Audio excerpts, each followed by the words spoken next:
for you.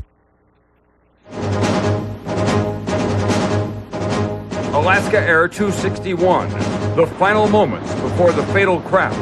The latest on the search, the plane, the pilot, and those who lost their lives. New Hampshire, the crucial first primary in Decision 2000. Where do the winners and losers go from here? And Lifeline, a critical issue for American families, a big issue in the campaign for the White House, the high cost of prescription drugs. This is NBC Nightly News with Tom Brokaw, reporting tonight from New Hampshire. Good evening from New Hampshire, where at this end of the country, the first presidential primary promises to show some surprising results in both parties, while at the other end of the country, the tragedy and the mystery of Alaska Air Flight 261, which apparently killed all 88 people on board when it crashed into the Pacific off California. We're covering both events in this special edition of NBC Nightly News tonight. We'll begin with the latest on the plane crash. In the area where the MD-83 dove into the sea, the search continues for more bodies, more debris, more clues. We'll begin there with NBC's Robert Hager at the crash site. Robert? Tom, attention here is focused on reports of a mechanical problem with the plane's stabilizer. Now, the stabilizer is this little wing up over the tail. The pilots manipulate that wing to make the plane climb or dive. They reported trouble with that as the plane now went through its first moments off Los Angeles. And here about the pilot's fight to save the plane. New tapes today as 4 bodies are found, but no survivors. The search concentrated over a 15-square-mile area of cold, 58-degree water. Coast Guard 41. Hundreds from the Coast Guard scouring the sea, aircraft, and dozens of ships. How did it happen? It's late afternoon Pacific time when the plane cruises by Los Angeles at 31,000 feet. And now up the coast, 40 miles, when suddenly puzzled controllers see it losing altitude. The pilot calls, having control difficulties. Moments later says, going to do some troubleshooting. We're still working it. Agonizing moments go by. The pilot reports more. Jammed stabilizer. Expect difficulty maintaining altitude. Think can land at Los Angeles Airport. Now the plane tries to head out further over water to slow down and reset flaps as though preparing for an emergency landing. But time runs out and the plane disappears from radar. 11 minutes have gone by since the first report of trouble. At least 2 eyewitnesses now say the plane plunges into the sea in a terrifying spiral and slams into the water nose first. And what could those minutes before the fall have been like in the cockpit? Former NTSB Director Peter Goltz. This was a developing issue, and that the pilots were fighting hard to try and diagnose it and trying to get the plane down. Meantime, investigators say they've now picked up the pinging noise of one of the plane's recorders underwater and are arranging now to get a small unmanned robotic submarine here to find and retrieve it. Coast Guard Commander Thomas Collins. This is a sad time, a horrible tragedy, and as we continue to search, our minds are on the mission, but our hearts are with the families and loved ones of the passengers on board Flight 261. And debris, a shoe, a jacket, a tray table, and even what the captain of a fishing vessel believes is the blurred image of most of the plane, now on the bottom, 700 feet down. And tonight the Coast Guard reports it unfortunately will soon give up hope of finding any survivors and says tomorrow this will change from a search and rescue operation to what's called search and recover. Tom? Thanks very much, NBC's Robert Hager tonight. Alaska Airlines and the MD-83 airliner were the immediate focus of the investigation, of course, and also speculation. As NBC's George Lewis reports now, both get very high marks. In 7.5 years of service with Alaska Airlines, the downed plane made more than 14,000 flights, accumulating almost 27,000 hours in the air. Official trouble reports for the aircraft obtained by NBC News show that during its lifetime, the MD-83 had to make only 2 unscheduled landings.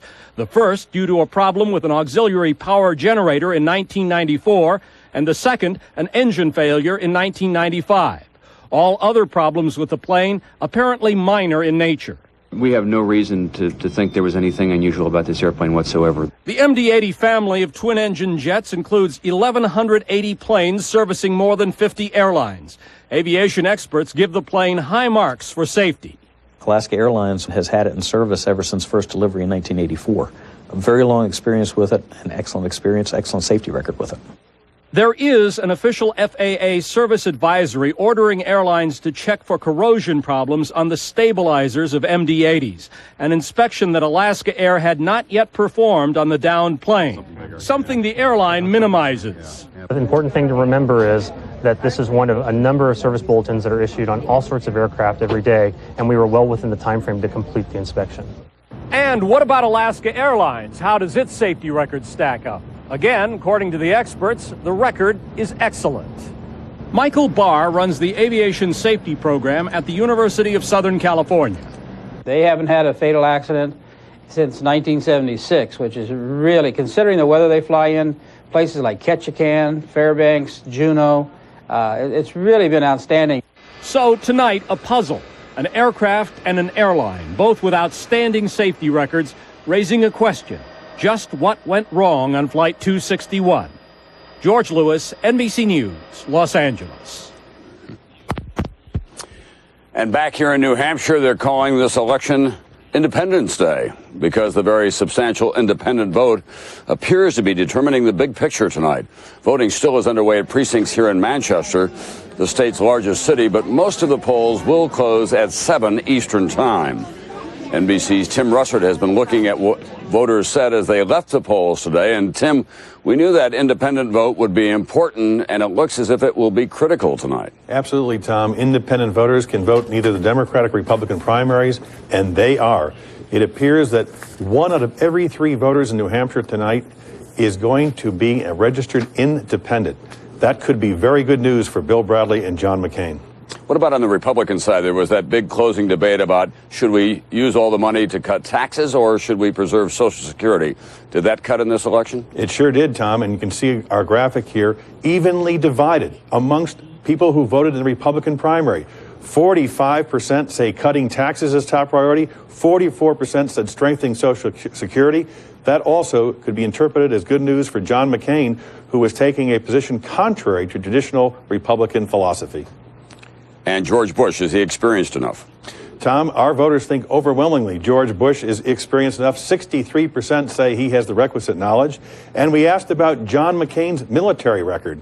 And there you can see 68% believe it's an important issue and an asset to John McCain. On the Democratic side, Tom, when voters were asked whether or not they thought the campaign had gone too negative, only 1 in 4 said the campaign was too negative. 3/4 said the campaign was suiting their needs. And Tom, this is remarkable.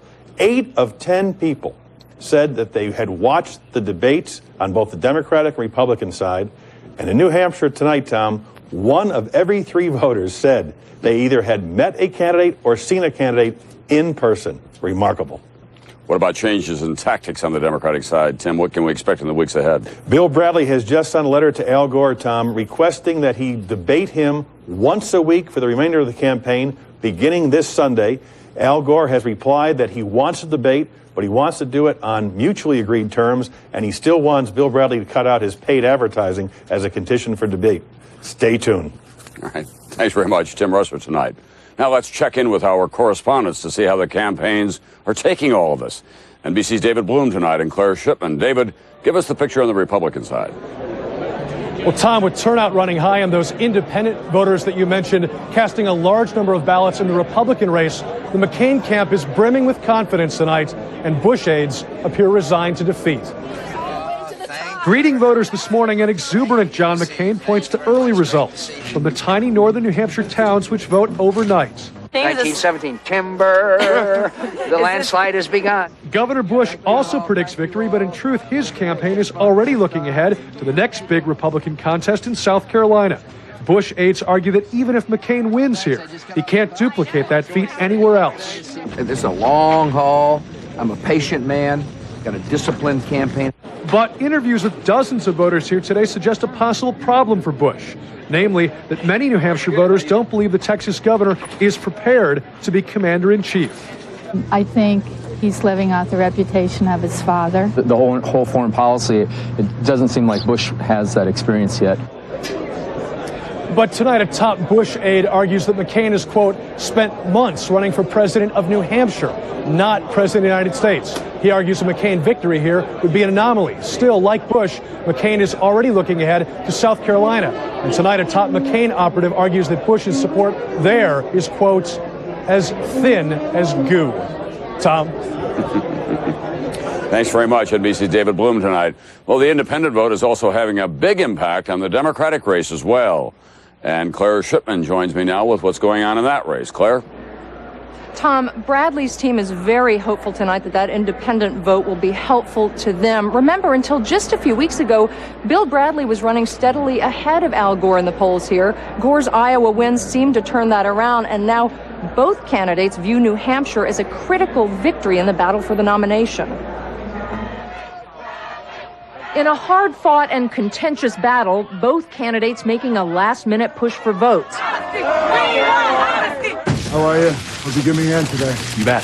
Hi, I'm working hard at it. I'm trying to convince these undecided voters. The next real battle for the Democrats, 5 weeks from now on March 7th.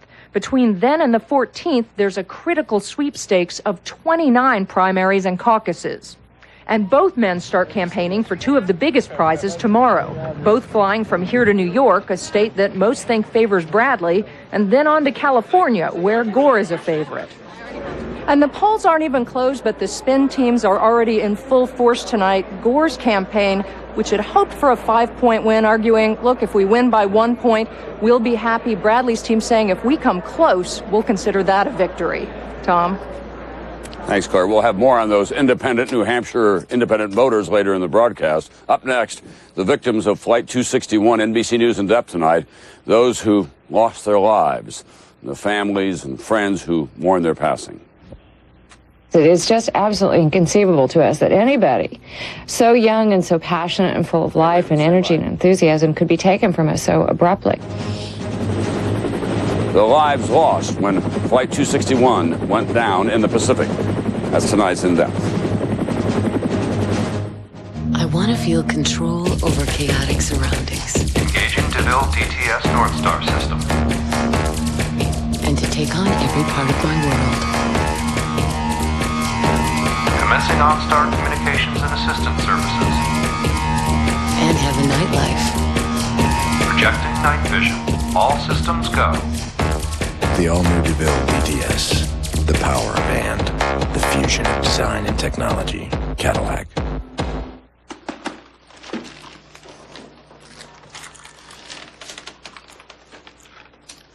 You didn't save me any?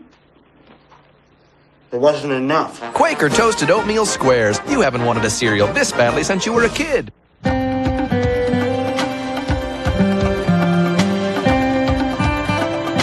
Nature made me a person of many parts. Nature made me determined to make all of them last. And thankfully, to help, there are premium quality nature-made vitamins and herbs, like vitamin C, which research shows can help keep my immune system strong.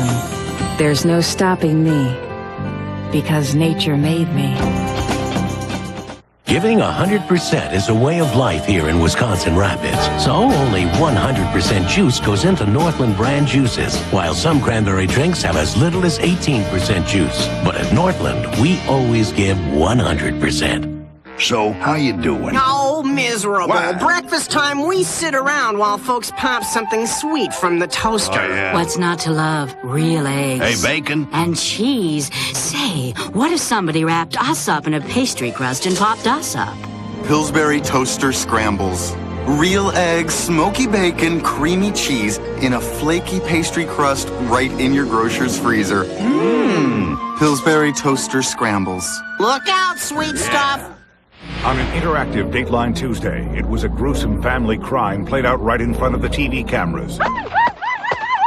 What's your verdict? Were the TV cameras partly to blame? A Dateline Court TV interactive. Then, the tragedy of Flight 261. What happened? Dateline tonight, 10/9 Central. NBC News in depth tonight. Lives lost. The passengers and crew of Alaska Airlines Flight 261. A look at the plane's manifest offers a sad snapshot of those who perished in the Pacific last night. There were veteran pilots, airline employees still in their 20s, entire families, babies. NBC's national correspondent Jim Avila on the victims of Flight 261, what they left behind, tonight in depth. A quiet spot on the Pacific.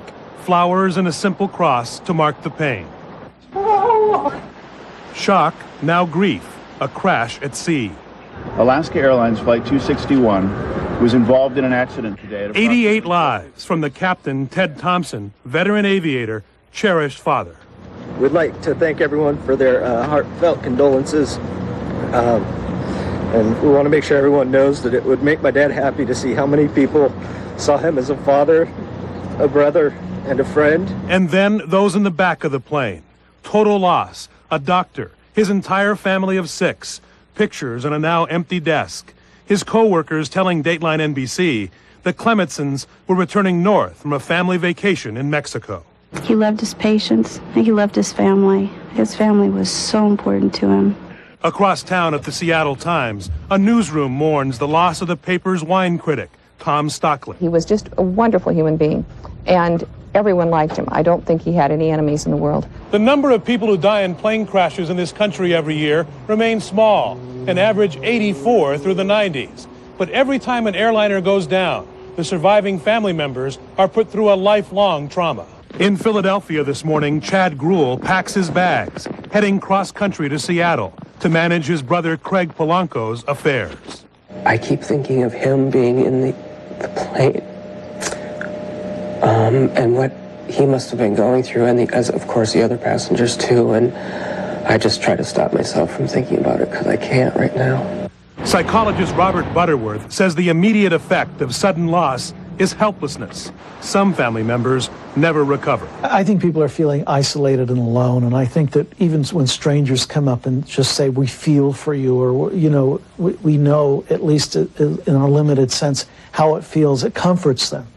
Today, life washed ashore, painful proof of tragic, unexpected death, leaving families to mourn by this quiet spot on the Pacific. Jim Avila, NBC News, Oxnard, California. I'll be right back with more from primary night here in New Hampshire.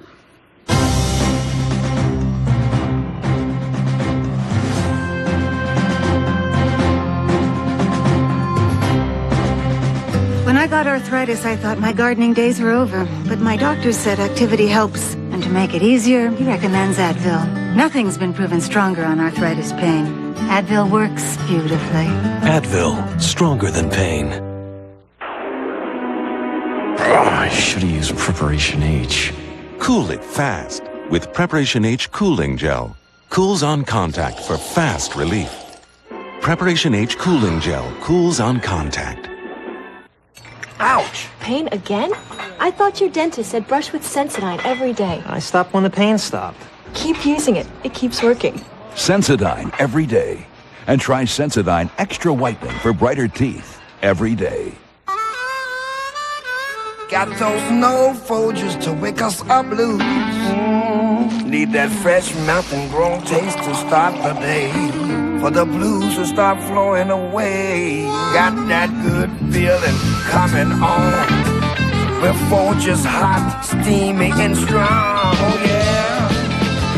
The best part of waking up is Folgers in your cup. Yeah. My name's Bob. Tim. Karen. I'm quitting smoking. With Nicorette. Nicorette gives me 2 ways to help control my cravings. First, I help prevent them. You see, I set myself up on a regular schedule. 6 pieces a day. 9. 12. Do you know when you just get that craving anyway? Doing my taxes. Meeting my new daughter-in-law. Blind date. I take another piece. To help take control. And now, after smoking for 20 years, I'm finally gonna make it. I'm sticking with it. I'm gonna do it. You can do it. Nicorette can help. Sis, I snooped in your medicine cabinet. So? You switched to X-Lax. Yeah, Correctol works with an artificial chemical. X-Lax works with natural senna. Very effectively, too. You tried it. What a find. What a snoop. Good morning, guaranteed.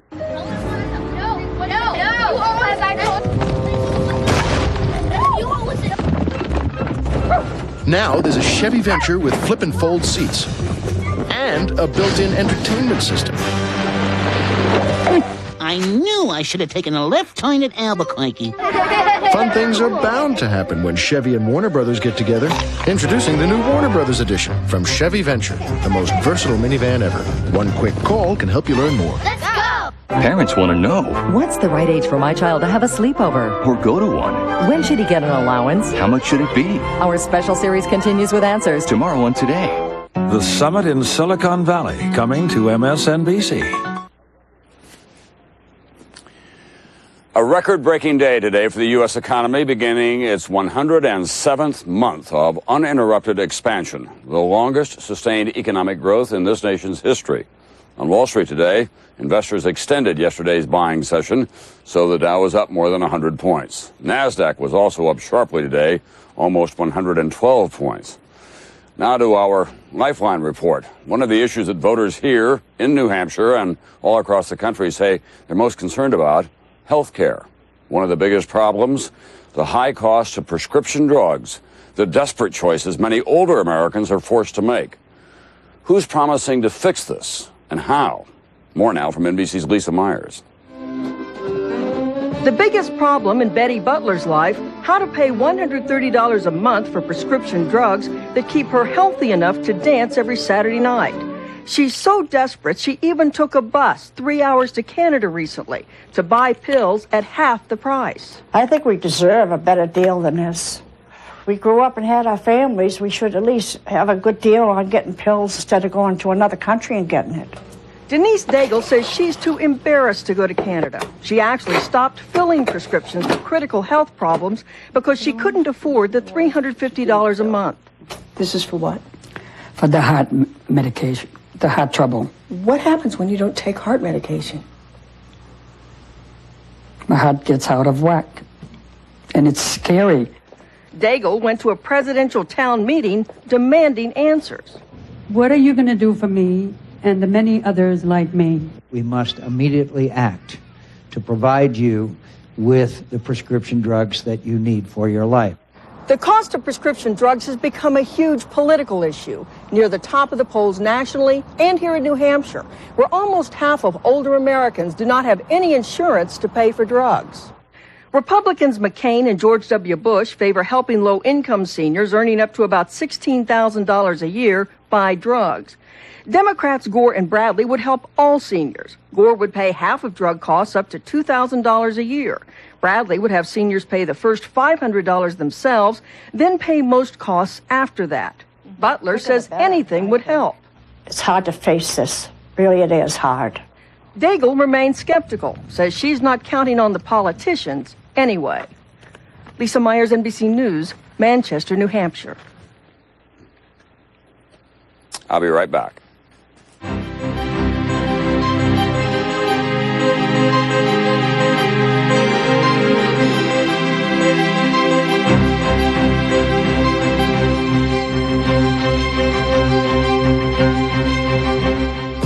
Good boy, Simon. When your dog is the star of a syndicated comic strip, you get lots of fan mail. Okay, Simon gets most of it. When we ran the strip where Simon snubs his food, people sent all kinds of dog food. I read the labels, and in every bag of Purina One brand beef and rice formula, beef is the #1 ingredient. In lots of designer dog foods, it's corn. So I let Simon try Purina One. I'd say it went over pretty well. Purina One, second to none. Here in my car, I feel safest of all. I can lock all my doors. It's the only way to live in cars. Here in my car, where the image breaks down, will you visit me, please, if I open my door in cars?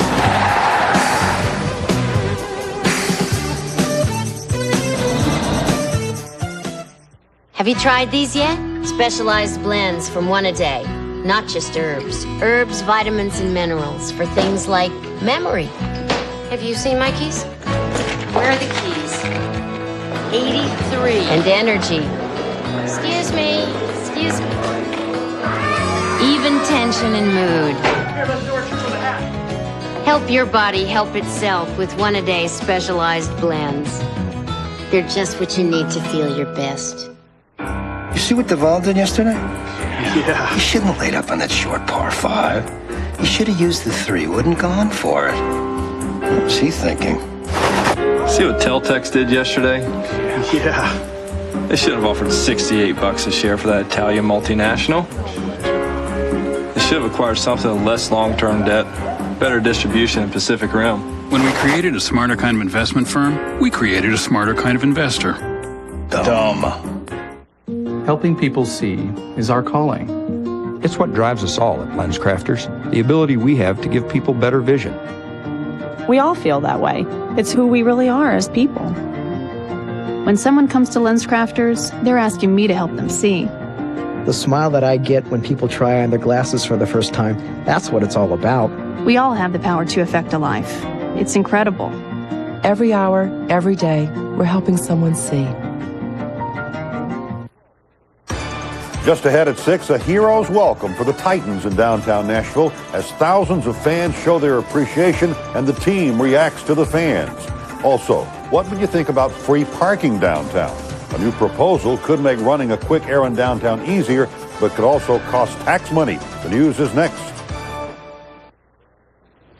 New Hampshire's always had a reputation for independence, and never more than this year, when the largest single block of voters in the state is made up of those who are neither Republican nor Democrat. They appear to be the key to the outcome tonight. Who are they? We'll meet a few from central New Hampshire. Voters with an independent streak. They're people that like to do their own thinking. Dwight Hyde and his wife Pam Beanstra. She has a passion for gardening, but not garden variety politicians. They don't listen to the voters. That's it in a nutshell. Mary and Steve Algren. Mary, a librarian. Don't tell me I'm a Democrat. I'll tell you what I am. Steve, a craftsman who restores old barns. I just am a person that wants to vote for whomever I think is the best candidate. No, I'm not joking. It really is Al Gore. They're the most sought-after voters here. They're roughly one-third who register as independents and vote for any candidate they want. They're more concerned with the qualities of the candidates, like is a candidate, does he seem to be a strong leader? Does he stand up for what he believes? We found those attitudes when we brought our voters together at the library where Mary works. Pam and Dwight favor McCain. What attracts you to John McCain? I think you can trust him. I think you can shake him by the hand, which I did, and look him in the eye. And if he tells you something, you'll probably do it. A gun collector, Dwight will have little to fear about more gun regulation if McCain is elected president. There you go. Mary and Steve Algren lean toward Bradley. Bradley and McCain, one a Democrat, one a Republican, both come here saying we're unconventional politics. We're running against the status quo. Right. Do you believe him? Well, I'd really like to. I think Bradley's right when he says that campaign finance reform is the bottom line. Overall, these independents are going for the man over the message or the party, and they are a growing force nationally. I think I'm deciding on a gut reaction. I can't choose a candidate that is going to fix everything. I can only choose someone that I think is going to do a little better. And it does appear tonight that those independents were very helpful to Bradley and McCain. That's Nightly News for Tuesday. I'll see you later with all the results from the New Hampshire primary on Dateline at 10 and on our special report at 11 Eastern on MSNBC on cable. I'll see you then. Nightly News is a presentation of NBC News. More Americans watch NBC News than any other news organization in the world. It was a